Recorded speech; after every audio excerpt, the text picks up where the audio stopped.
Igreja. A palavra de Deus que eu quero compartilhar com a igreja nessa noite é sobre a nossa responsabilidade quanto cristãos. Sabemos que nós somos salvos pela graça. Eu pedi à igreja para falar comigo sobre concupiscência, como o texto aqui relata. Porque o mundo passa e as suas concupiscências. E o que é que vem a ser concupiscência? Concupiscência quer dizer desejo, quer dizer inclinação, desejo carnal. Então toda vez no Novo Testamento que a palavra de Deus vai falar sobre concupiscência, ela quer dizer sobre um desejo pecaminoso do nosso coração. Por isso que essa palavra, que às vezes é um trava-língua, né, que é até difícil de falar, concupiscência, né, às vezes dá uma travada, ela vai falar sobre um desejo do nosso coração, um desejo mau. Só que diante desse entendimento do que a palavra de Deus está nos falando, nós temos uma responsabilidade. João escrevendo aqui, ele vai dizer, combatendo falsas heresias, porque João ele vai escrever essa epístola entre o ano 85 a 95 depois de Cristo, da era cristã. E ele está escrevendo essa carta com o objetivo de combater as heresias que estavam sendo difundidas no meio da igreja, como o gnosticismo, que era uma filosofia que falava que Jesus não era de fato homem. Ele veio a este mundo, mas ele não era de fato homem. Ele não pecou como homem, né? Ele era uma divindade. E aí o apóstolo João ele vem combatendo esses falsos ensinamentos no meio da igreja. Só que ele vai tratar sobre a nossa responsabilidade quanto igreja. Porque nós devemos estar atentos, velando, cuidando da igreja. Por quê? Porque haverão, como a palavra de Deus diz, haverão falsos mestres, enganadores, que perverterão a sã doutrina. E como eu já tenho dito à igreja várias vezes, o que é a sã doutrina? A sã doutrina é a doutrina sadia, a doutrina que cura, é a doutrina verdadeira, é um ensinamento verdadeiro de Deus para as nossas vidas. É aonde a igreja está pautada, na doutrina dos apóstolos. Essa é a sã doutrina. É os ensinamentos que Jesus passou aos seus seguidores e que eles deram seguimento, né, proclamando Cristo Salvador que morreu, que ressuscitou, que era homem, padeceu na cruz do Calvário para nos dar a vida eterna. E essa sã doutrina estava sendo contaminada no meio da igreja. Então, falsos mestres, querido, não é algo só dos nossos dias atuais, tá? Já começou desde que a igreja foi fundada, já começou falsos mestres se levantarem. Falsas doutrinas serem difundidas no meio da igreja. Então, o que é a sã doutrina? É a doutrina sadia. É um ensinamento correto. É a palavra de Deus que vem sobre nós e nos cura, nos instrui, nos confronta a viver uma vida segundo a verdade e a vontade de Deus. Só que a palavra de Deus também vai dizer, né, como nós vemos Paulo falando para Timóteo, e Paulo diz a Timóteo, Timóteo, pregue a palavra, em tempo e fora de tempo. Por quê, Timóteo? Virá tempos em que as pessoas não suportarão a doutrina sadia, a sã doutrina. Mas eles amontoarão para si doutores segundo as suas próprias cobiças. Por isso que o apóstolo Paulo, ele faz questão de falar ao jovem Timóteo, que era um garoto, um jovem, que estava agora tomando responsabilidade para pastorear a igreja de Deus. O apóstolo Paulo vai dizer a Timóteo, Timóteo, pregue a verdade, fale a verdade, em tempo e fora de tempo. Então não tenha medo de falar a palavra de Deus na íntegra, porque ela cura, ela é saúde para a igreja, ela transforma o homem, ela cura as feridas, ela sara tudo aquilo que a pessoa está vivendo, que está andando em desacordo com a vontade de Deus. Ei, a palavra verdadeira de Deus, ela vem sobre as nossas vidas para nos sarar, para nos dar vida, para nos curar, e por ela eu e você somos sarados. Amém, igreja? Então é a sã doutrina. Só que tudo que não é a sã doutrina, a doutrina, o ensinamento verdadeiro de Deus, o apóstolo Paulo, ele escrevendo também para Timóteo, ele vai dizer, mas Timóteo, os espíritos, mas o Espírito expressamente diz que nos últimos tempos, nos últimos dias, As pessoas apostatarão da fé. O que é apostatar da fé? É não dar ouvidos, é estar indiferente. É pessoas que não querem mais andar no caminho correto, na palavra, no ensinamento bíblico. Mas eles vão se apostar da fé, dando ouvidos a espíritos enganadores e a doutrina de demônios. Então toda aquela doutrina que não é a doutrina que cura, que sara, que liberta, é uma doutrina de demônios, que vem para matar, que vem para destruir, que vem para tirar a tua paz, porque a palavra de Deus, em João, capítulo de número 10, verso de número 10, ele vai dizer que o ladrão, ele tem um objetivo, ele veio para roubar, matar e destruir. Então, a doutrina pervertida, a doutrina do ladrão, do salteador que quer entrar no rebanho e pegar as ovelhas, ela tem um objetivo: roubar, matar e destruir. Mas o Senhor Jesus vai dizer: mas eu vim para que tenham vida e a tenham em abundância. Então Jesus veio nos dar a vida. Mas aí, queridos, nós devemos estar fortalecidos na sã doutrina, na palavra de Deus. Só que entendendo a sã doutrina, entendendo o evangelho, o que é o evangelho? No inglês é chamado de gospel, né? Quando usa o termo gospel, vai falar sobre evangelho. Então, o que é evangelho? Nós sabemos que é as boas, é o que, igreja? Boas novas. Boas novas de salvação. É uma boa notícia, irmã Clara. Evangelho, Yuri, é uma notícia excepcional que nós temos que dar à humanidade. Que nós merecíamos a condenação, mas Jesus nos deu salvação. Então o Evangelho é uma boa notícia. É a notícia que Jesus morreu por nós, sendo nós ainda pecadores. Você já parou para pensar sobre isso, querido? Jesus, Ele nos amou, ainda nós sendo pecadores. Ele nos amou quando nós éramos ainda seus inimigos. Quando nós fazíamos aquilo que desagradava a Ele.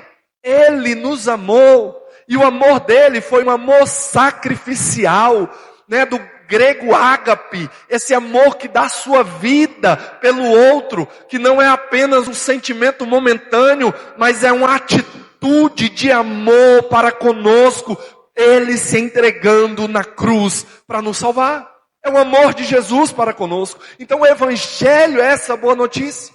Que Deus nos amou, se entregando na cruz para nos salvar do pecado e da morte. E só que o apóstolo João escrevendo aqui, ele vai dizer também que nós temos responsabilidade. Temos responsabilidade. Olha o que o texto diz. Eu vos escrevi pais. Aqui primeiro ele começa a falar com os pais. Para uma categoria específica. Mãe e pai. Ei, presta atenção. Eu estou escrevendo para vocês, pais, porque conhecestes aquele que é desde o princípio. Vocês, irmãos, homem, mulher, vocês são os responsáveis pelo lar. Vocês conhecem o Evangelho, vocês conhecem a Deus. Então a responsabilidade de vocês é orientar, é direcionar, é cuidar dos filhos, é ensinar a casa.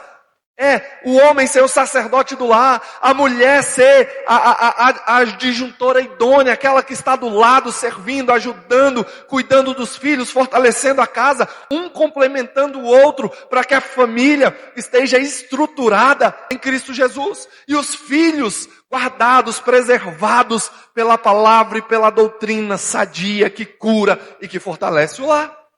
Então o apóstolo João, ele está escrevendo, vocês conhecem aquele que é desde o princípio. Vocês sabem o que Jesus fez por vocês. E Ele morreu para nos dar salvação. Mas aí Ele vai agora direcionar a palavra aos jovens. Ele vai direcionar os jovens dizendo, e eu vos escrevi, jovens, porque sois fortes. Jovens, vocês são fortes. E a palavra de Deus está em vós. E já vencestes o maligno. Ele faz 3 afirmações sobre os jovens. Primeiro, vocês são fortes. Segundo, a palavra de Deus está em vós, jovens. E terceiro, vocês já venceram o maligno. Só que nós temos vivido em uma sociedade onde a juventude está dispersa. Aonde o ócio, a preguiça, a inércia, Telino, está imperando no meio das famílias. Só que a palavra de Deus nos alerta para nós combatermos, é pela força, é irmos ao mundo, é proclamar o evangelho, como foi dito. Há uma responsabilidade. Ide, pregai. Mas como eu vou pregar se eu não conheço a palavra de Deus? Como é que eu vou pregar se eu não leio a Bíblia? Se eu não sei falar de Jesus? Vai lá na minha igreja que o pastor vai lá entregar uma mensagem para você. Vai lá porque minha mãe vai falar de Jesus para você, porque eu não leio, porque eu não sei, porque eu não conheço. E a palavra de Deus nos diz que o meu povo perece por falta do conhecimento. Então, querido, é uma responsabilidade nossa entender que nós somos fortes, nós temos força, energia, nós temos disposição para nos preparar e nos capacitar para que o reino de Deus avance. Amém? Vocês são fortes, porque a palavra de Deus está em vós. Mas como a palavra de Deus está na minha vida se eu não medito na palavra, se eu não leio, se eu não me alimento da palavra, se eu dou tempo para tudo menos para a palavra de Deus, menos para uma vida com Deus? O apóstolo João está dizendo aqui e fazendo essa afirmação, mas é trazendo a nós a responsabilidade de termos uma vida segundo a vontade de Deus, porque fazendo assim, eu e você já vencemos o maligno.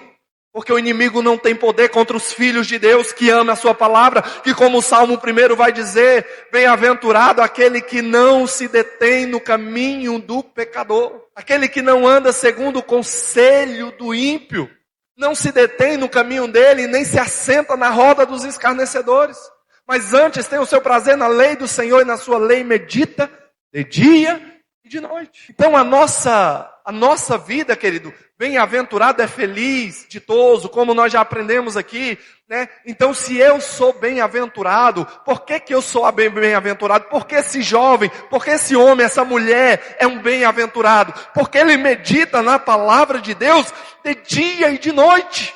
Ele ama a palavra de Deus, ele é um salvo, ele é um filho de Deus, ele é alguém que foi regenerado, transformado, curado, sarado, porque a palavra de Deus está em nós. Guardei a tua palavra no meu coração para eu não pecar contra o Senhor.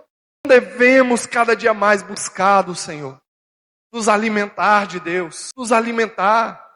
Enganjaê é o lugar do alimento, DNA é o lugar de alimento, os cultos é lugar de alimento. Onde nós estamos em coletivo, mas lá dentro do teu quarto, lá dentro da tua intimidade, ei querido, chame a presença de Deus. Fala, Senhor, vem morar na minha casa, esteja comigo, tenha momento a sós com Deus, entra no teu quarto, fecha a tua porta em secreto e fala com o Senhor, mas também venha para as orações, porque é aqui onde Deus manifesta milagre, em coletivo junto. Olha só Pedro e João andando no templo, eles indo na hora da oração, tinha um homem coxo, pedinte, falando, pedindo esmola.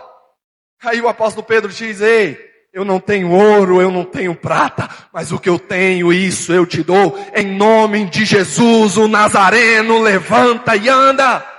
Poder, unção, graça de Deus. Só que nós queremos viver o extraordinário de Deus, mas nós não estamos mais dando a relevância, a importância de uma vida devocional, de uma vida de disciplinas espirituais na presença de Deus. Estamos deixando o mundo tomar de conta das nossas vidas. João está exortando. João está dizendo à igreja, ei, vocês são fortes e já venceste o maligno. Mas presta atenção. Sabe por que vocês são fortes? Sabe quando é que vocês serão relevantes como igreja, como filhos de Deus? Primeiro, não ameis o mundo. Verso de número 15. Não ameis o mundo, nem o que no mundo aquele que ama o mundo, o amor do Pai, não está nele. Sabe o que o apóstolo João está dizendo para nós aqui? Ei, não ame esse sistema corrupto e corrompido. Ele não está dizendo, ei, não ame o planeta Terra, não. Não ame a natureza, não ame as pessoas que estão na Terra, não. Nós devemos amar, cuidar e respeitar. Mas não ame esse sistema podre, imundo, maligno, que estão pervertendo mentes e corações, que estão se filtrando no meio das igrejas para tirar o tempo, tirar a alegria, tirar a devoção, a adoração, a santidade da igreja. Não ame o mundo, nem o que no mundo há, porque aquele que ama o mundo, o amor de Deus não está nele. Então, queridos, ele nos diz, aí ele vai dizer, porque tudo que há no mundo, a concupiscência da carne, a concupiscência dos olhos, a soberba da vida, esse sistema que nos leva aos desejos carnais. Concupiscência quer dizer desejo, né? Concupiscência da carne é satisfazer o desejo da minha carne. É aquela mentirinha, é aquele objeto que eu pego sem autorização, é falar uma palavra indevida, é concupiscência da carne, é satisfazer um prazer que a minha carne tem. E ali eu estou fazendo algo que é abominável diante de Deus.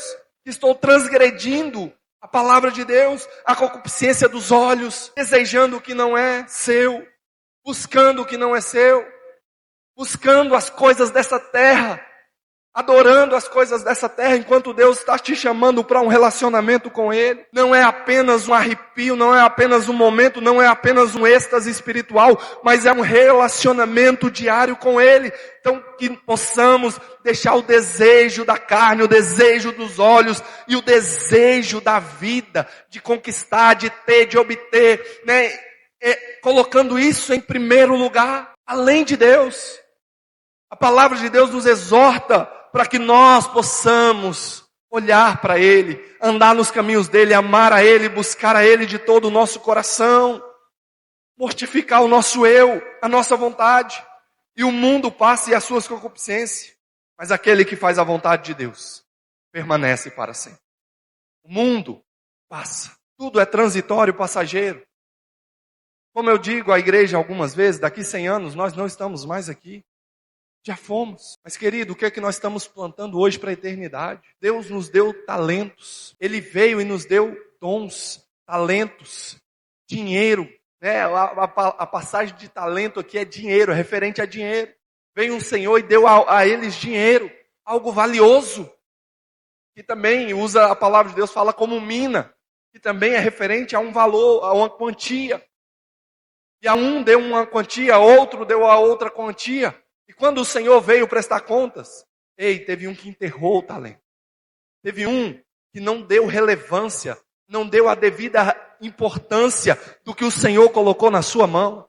Mas que nós venhamos dar a devida importância do que o Senhor Jesus colocou em nossas mãos, como obreiros, como servos, como filhos de Deus, que estamos aqui para fazer o melhor para o nosso Senhor. Amém, igreja? Vocês estão entendendo? Amém? Então, queridos, mas a palavra de Deus fala que os jovens são fortes. Quem é jovem aqui? De 100 anos para baixo, meu irmão, todo mundo é jovem. Amém? Você é jovem. Nós temos força. Deus nos está dando saúde. Nós temos força. Porque quem nos fortalece é o Senhor. Quem nos dá ânimo é o Senhor. Então, primeiro, entender o que é ser jovem. Eu devo entender o que não é ser jovem. Né? Para mim entender primeiro o que é, ou melhor, o que é ser forte, o que é a força de Deus. Porque essa força aqui não é algo natural, não é algo humano, mas é uma força espiritual, poder, graça. É a companhia do Deus Todo-Poderoso conosco. É como Davi vê Golias afrontando o povo de Deus, e ele olha, e opa, por que esse incircunciso? Davi olha para ti e fala, por que esse incircunciso está afrontando o povo de Deus? Você sabe o que é incircunciso? Davi estava falando, aquele que não tem aliança. Eu tenho aliança. Eu sou filho de Deus. Eu sou uma filha de Deus. Eu tenho uma aliança com Deus e eu sei o Deus que eu sirvo, porque quando eu estava lá cuidando das ovelhas do meu pai, veio um leão e esse Deus me usou. Quando eu estava lá, veio o urso e esse Deus me usou. E esse circunciso não tem poder para falar com meu Deus, porque eu sirvo o Deus Todo-Poderoso. E eu vou enfrentar esse gigante e ele vai cair em nome de Jesus. Não deixe os gigantes te amedrontar. Você é filho de Deus, você é forte. Joga a preguiça. joga o desânimo e fala: Senhor, eu vou te servir, eu vou te adorar. Não deixe que o mundo nos contamine. Por quê? Olha o que é ser forte. Ou melhor, o que não é ser forte primeiro. Não ser forte, primeiro, é ser imprudente. Não ser forte, uma pessoa que não é forte com Deus, porque João está escrevendo para os fortes.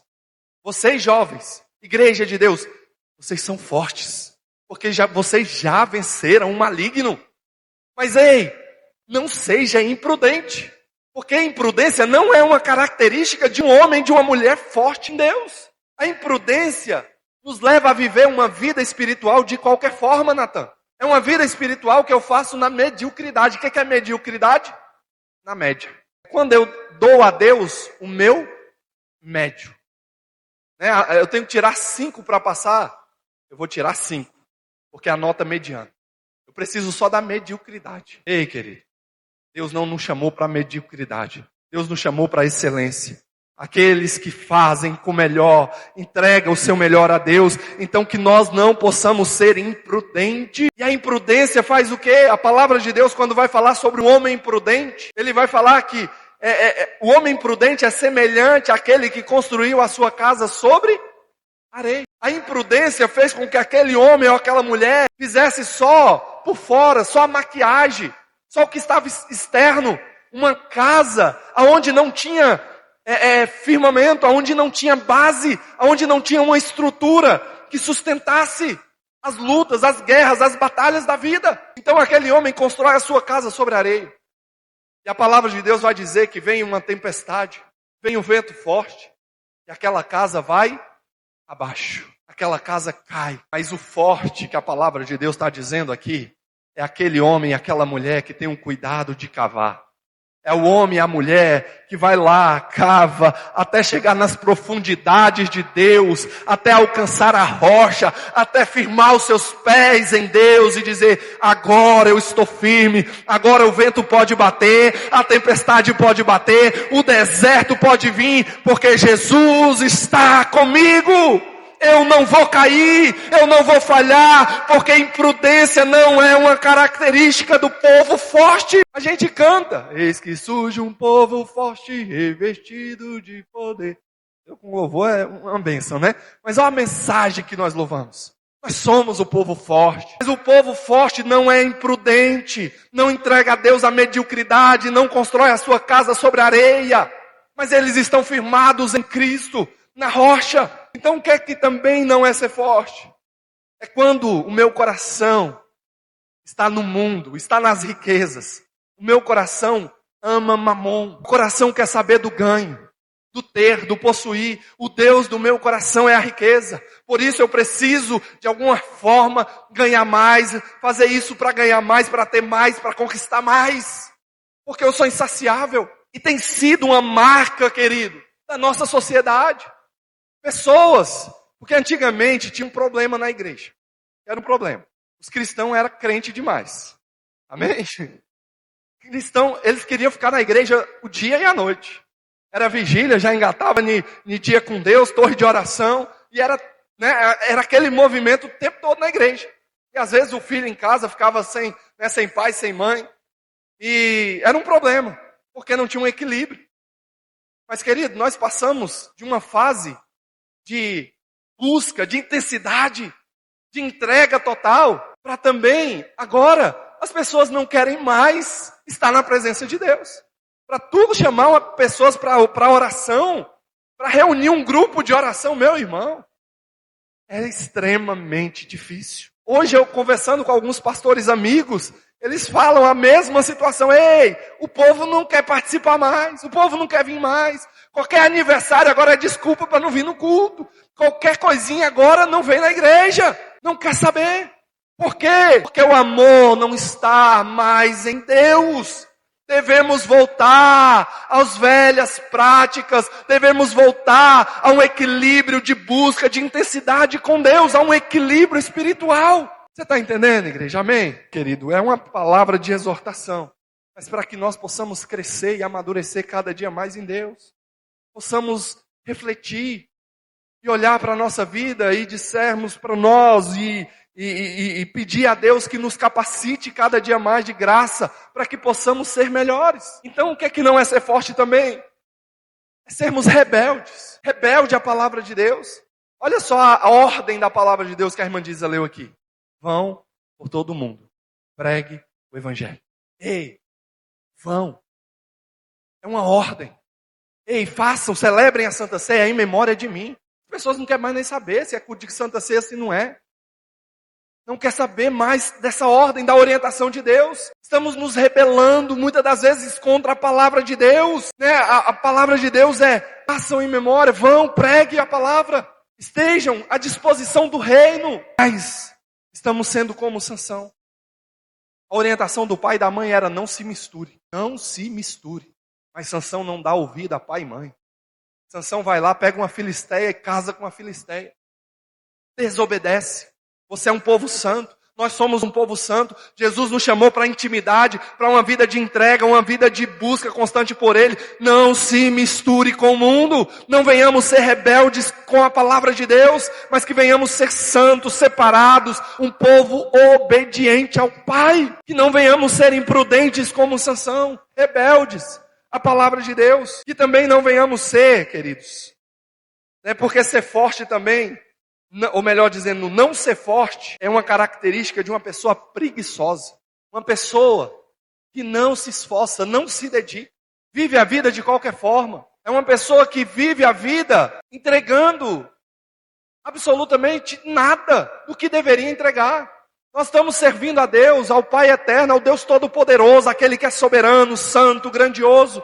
Mas o que nós estamos entregando ao nosso Pai? Nós temos visto uma juventude, homens, mulheres, que tem aonde a característica tem sido preguiça. É tempo para rede social, é tempo para essa parafernália toda que nós temos na sociedade. Mas cadê o tempo com Deus? O tempo da oração, o tempo do jejum, o tempo da leitura, o tempo de se fortalecer em Deus. Porque Ele está nos chamando para um relacionamento. Eu quero falar sobre essa responsabilidade. Nós temos responsabilidade, convicção do que Deus nos chamou. Como Obed-Edom recebe a arca da aliança, a presença de Deus, mas ele, na sua casa agora, ele preserva a arca da aliança com responsabilidade e reverência. E agora ele é abençoado, ele é fortalecido porque a presença de Deus está lá. Só que nós não temos mais coragem de ir diante de Deus e buscar a presença dele, até que o céu abra, até que a glória desça, até que o poder seja manifesto. Estamos numa geração do analgésico, uma geração do instantâneo, agora.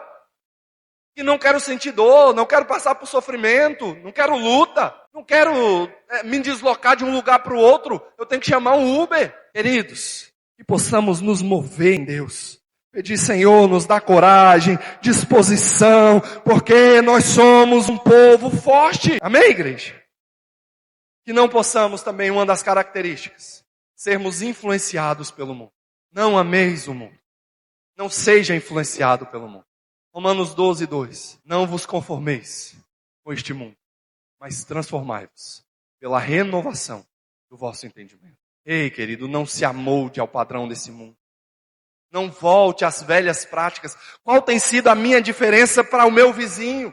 Qual tem sido a sua diferença para o aluno que estuda na mesma escola que você? Qual tem sido a sua diferença para aquele que está na mesma faculdade, no mesmo emprego que você? Qual tem sido a nossa diferença? Sendo que a palavra de Deus vai dizer, não vos amolde aos padrões deste mundo. Não se corrompa, não negocie a sua fé, não venda o que Deus te deu. Amém, igreja? Tenha memória, porque uma pessoa que não é uma pessoa forte diante de Deus. São pessoas com amnésia espiritual. São pessoas que não lembram o que Deus fez por você. De onde Deus te tirou. Como foi o teu primeiro amor. Que lembram o que Deus fez lá no início. Lá quando você estava largado, perdido, distante dos caminhos. Mas Jesus, com a mão forte, te trouxe a vida. Lembra do teu Criador. Salomão escrevendo na sua velhice, capítulo de número 12, verso 1, ele vai dizer: jovens, lembram do teu Criador no dia da tua mocidade, antes que venham os maus dias e cheguem os anos do qual você diga: eu não tenho mais neles contentamento. Lembra do teu Criador, traga à memória aquilo que te traz esperança. Lembra o que Jesus fez por você, os testemunhos, as experiências, que isso seja combustível, querido, para que nós possamos combater o combate da fé com coragem. Você já viu soldado preguiçoso? Ele vai morrer na guerra, ele vai ficar para trás. Soldado que não se dispõe, não busca, que não se prepara. O Yuri está lá na preparação, né, Yuri? Soldado. É fácil? Não. Treinamento, forjando, preparando. Meus queridos, a palavra de Deus nos compara. Nós cantamos aqui, né? 112, como é que é? O início? Soldados somos? Os guerreiros, né?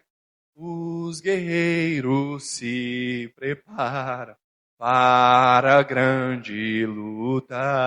É Jesus o capitão que avante os levará. A milícia é o que? Luta, guerra. Inimigos, marcha impoluta. Certa que a vitória alcançará. Eu quero estar com Cristo, onde a luta se trava no lance imprevisto. Na frente me encontrará até que eu possa ver na glória, se alegrando da vitória, onde Deus vai me coroar. Olha só o que nós louvamos. Nós estamos na guerra, estamos com o capitão que nos torna vencedores. Mas, queridos, cantamos, adoramos. Mas na vida, o que é que nós estamos entregando? Vai lá para o Antigo Testamento, lá em Gênesis, Levíticos, Números, Deuteronômio, Josué, Juízes, e aí vai. Né? Quando nós vamos ler o Antigo Testamento, o que é que o povo fazia no templo? Eles iam prestar um culto a Deus. Só que se você fosse falar para o pessoal lá: ei, vocês estão indo prestar um culto a Deus? Lá no templo? Estou indo prestar um culto. O que você vai fazer para prestar esse culto? Como é que é esse culto? Eu estou indo prestar um culto, eu estou levando esse animal. Para que esse animal?